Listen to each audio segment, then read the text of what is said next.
لا زلنا نعاني من موضوع العزلة للقائد عبد الله أوجلان، هذا الرجل الفيلسوف الذي منذ 25 عام وهو في سجن الاحتلال التركي. لكن ونحن نطالب دائما بشكل دائم كشعوب تريد الحرية، كشعوب أن بخلاء سبيل هذا القائد. الموضوع موضوع ليس لأنه عبد الله أوجلان، بل لأنه رجل عظيم، وطبعا موضوع إنساني. لماذا هذا الرجل 25 عام وهو في سجن الاحتلال التركي، وهو رجل سياسي، رجل متحرر، رجل يريد الديمقراطية، رجل يريد تحرير العالم كله من الاضطهاد، يريد كل إنسان أن يأخذ حريته الطبيعية، يأخذ حقوقه الكاملة. لكن مع الأسف الشديد أن الأمم المتحدة لم تتحرك باتجاه هذا القائد، بل العالم أجمع. لو عندما نرى جندي إسرائيلي أو جندي أمريكي أو مواطن إسرائيلي أو مواطن أمريكي أو فرنسي أو أوروبا، المهم أنه من أوروبا، يعتقل أو يشتم، أو تقوم كل الدول، كل العالم يقوم من أجل هذا الشخص. وعبد الله أوجلان قائد عظيم، رمز من رموز العالم، ما زال في السجن الاحتلال التركي. على العلم انه مع العلم انه تركيا كانت ستقدم تقرير او تفسيرا في اخر شهر آذار عن عزلة القائد عبد الله أوجلان، ولكن لم يحدث اي شيء، والأمم المتحدة صامتة والعالم اجمع كله صامت، ولا نعرف شيء عن عزلة القائد عبد الله أوجلان. نحن كشعوب في هذه المنطقة، في شمال شرق سوريا، كوجهاء،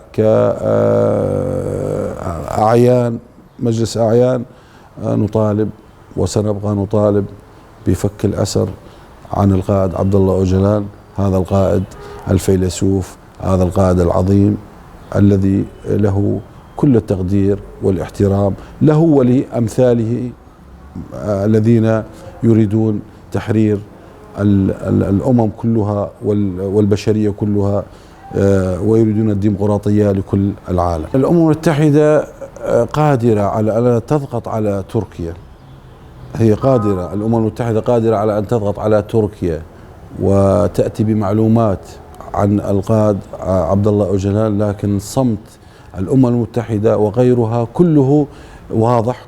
يريدون عزلة القائد عبد الله أوجلان، يريدون أن يبقى القائد عبد الله أوجلان في السجن. لماذا؟ لأنه رجل فيلسوف، رجل متحرر، رجل إيمانه بالحرية، يريد الحرية لكل العالم. فهذا الأمر هم لا يريدونه، ولذلك الأمم المتحدة صامتة من أجل القائد عبد الله أوجلان. إذا أردنا أن نتحدث عن القائد عبد الله أوجلان، يجب علينا أن نقول ما هو القائد عبد الله أوجلان. القائد عبد الله أوجلان هو مفكر وفيلسوف أممي وليس قومي. فنظريات القائد عبد الله أوجلان هي العدل والمساواة والثورة على الاستبداد وعلى الظلم، ومساندة الناس والشعوب المضطهدة والمظلومة. طبعا حيكت على القائد عبد الله أوجلان مؤامرات دولية. الشعوب التي لا يروق لها أن تتحرر الشعوب من الاستبداد ومن الظلم ومن العدل والمساواة، فلقد أحيكت هذه المؤامرات على القائد عبد الله أوجلان وتم إلغاء القبض عليه. احنا إذا أردنا أن نتكلم نقول ما هي جريمة القائد عبد الله أوجلان؟ ما هي جريمة هذا الرجل؟ يعني دعنا أن نكون منصفين. القائد عبد الله أوجلان ذنبه الوحيد بأنه نادى بالعدل والحرية والمساواة، فخافت هذه الدول أن تثور عليه شعوبها، لأن نظرية القائد عبد الله أوجلان تعدت الحدود وتعدت القوميات وتعدت الأمور التي تربط الشعوب بالحكام، فثارت الشعوب على الحكام من خلال نظرية القائد عبد الله أوجلان. ونستطيع القول بأن من حرر شمال شرق سوريا من الإرهاب هي نظريات القائد عبد الله أوجلان. فلقد وضع النظريات ووجد أناسا شرفاء المتمثلين بقوات سوريا الديمقراطية، وبالأخص قيادة قوات سوريا الديمقراطية المتكونة من جميع المكونات ومن جميع الأديان في سوريا بشكل عام، وخاصة في الشمال الشرق السوري. طبعا هم أرادوا أن يسجنوا القائد عبد الله أوجلان، فما استطاعوا أن يسجنوا أفكاره ونظرياته. فالآن نظريات القائد عبد الله أوجلان هي من تسير عليها شعوب الشرق الأوسط، دعني أقول الشرق الأوسط ومن ثم إلى العالم، لأن نظريات القائد عبد الله أوجلان هي نعتبرها كما نظرنا إليها وكما وجدت هذه النظريات وجودها على الأرض وعلى الطبيعة ولدى الشعوب، فهي مشاعل من نور أنارت الطريق أمام الشعوب المضطهدة والشعوب المظلومة، فقامت بالثورات وقامت بالثورات على الحكام وقامت بالثورات على الاستبداد وعلى الدكتاتوريات وعلى جميع أنواع الظلم. فاليوم القائد عبد الله أوجلان هو مسجون ما يزيد على عامين من انتهاء محكومية القائد عبد الله أوجلان، كما يزعم النظام التركي، علما هو لم يقم بأي جريمة أو أي مشكلة تستدعي هذا السجن. ولكن كما أسلفنا هو السجن لأفكار القائد عبد الله أوجلان، السجن لأن القائد عبد الله أوجلان نادى بالحرية وبالعدالة وبالمساواة لجميع الشعوب المظلومة. أنا من هذا المقام ومن هذا المنبر الحر الكريم أناشد الجمعية المناهضة أو الجمعية الأوروبية المناهضة للتعذيب.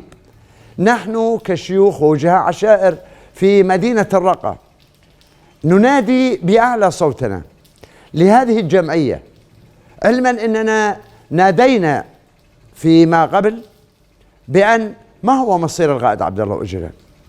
أين حقوق الإنسان التي تكيل بمكيالين؟ لماذا لم نعلم نحن كشعوب؟ من حقنا أن نعلم ما هو مصير القائد عبد الله أوجلان، من حق أسرة القائد عبد الله أوجلان تعلم ما هو مصير القائد عبد الله أوجلان. القائد عبد الله أوجلان أنار الطريق أمام كثير من الشعوب المظلومة والتي استطاعت نيل حقوقها عن طريق فلسفة وفكر ونظريات القائد عبد الله أوجلان. فنحن نقول للعالم ولأحرار العالم ولشرفاء العالم، لماذا هذا الصمت؟ لماذا هذا؟ أين الأمم المتحدة؟ أين مجلس الأمن؟ أين المنظمات الحقوقية في العالم؟ لماذا الكيل بمكيالين؟ لماذا على إنسان كل ذنبه إنه حمل مشعل الحرية والعزة والكرامة والدفاع عن الشعوب المضطهدة والشعوب المكبوتة والشعوب المظلومة؟ فهل هذه بالله عليكم أيها العالم الحر، هل هذه هي جريمة؟ أم هذا الفيلسوف والقائد يستحق الثناء؟ ألستم من تنادون بحقوق الإنسان؟ أين حقوق الإنسان؟ أين حقوق الإنسان؟ لماذا يسجن الآن القائد عبد الله أوجلان زيادة على محكوميته الظالمة بدون أي جناية بدون أي وجه حق؟